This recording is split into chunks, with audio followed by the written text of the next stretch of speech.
नमस्कार. श्री स्वामी समर्थ. आपल्या नित्यस्वामी दर्शन या सिरीजमध्ये आज आपण स्वामींच्या सर्वसाक्षी स्वरूपाचा अनुभव घेणार आहोत. 5 मेच्या आजच्या या भागात आपण पाहणार आहोत स्वामींनी एका भक्ताच्या मनातील खळबळ कशी ओळखली आणि जेव्हा कोणाचे पैसे बुडतात किंवा कोणाची फसवणूक होते तेव्हा स्वामी आपल्या मदतीला कसे धावून येतात. एका भोंदू ब्राह्मणाने वाईकर भटजींना कसं फसवलं आणि स्वामींनी त्याला गर्दीतून कसं खेचून बाहेर काढलं ही प्रचिती नक्की पहा. एक वाईकर भटजी स्वामींच्या दर्शनासाठी अक्कलकोटला आले होते. स्वामींनी त्यांना पाहताच विचारलं, तुझ्या मनात जे काही आहे ते खुशाल विचार.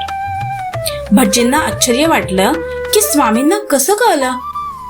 त्यांनी सांगितलं की वाईला एका ब्राह्मणाने अनुष्ठानासाठी माझ्याकडून पैसे घेतले आणि ते पैसे घेऊन पळून गेले.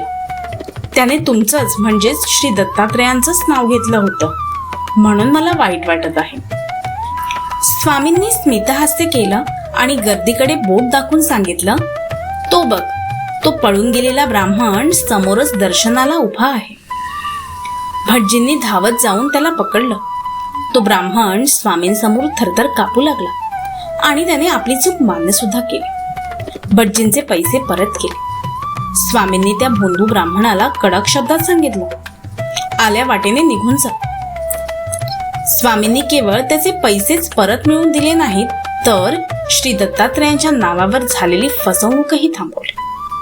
आणि म्हणूनच स्वामी सांगतात, परमेश्वराकडे आपलं एखादं काम व्हावं म्हणून कधीही साकडं घालू नका, कारण त्याला सर्व ठाऊक असतं. तुमची भक्ती ही केवळ मनोकामना पूर्ण करण्यासाठी नसावी, कारण अशाने तुम्ही परमेश्वराला अंतरता.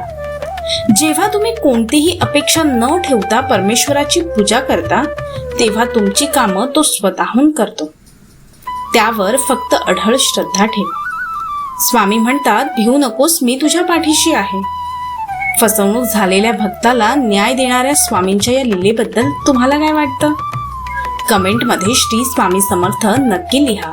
उद्या 6 मेच्या नवीन प्रचितीसाठी चॅनलला सबस्क्राईब करायला विसरू नका आणि भिवू नका. स्वामी तुमच्या पाठीशी आहे. श्री स्वामी समर्थ.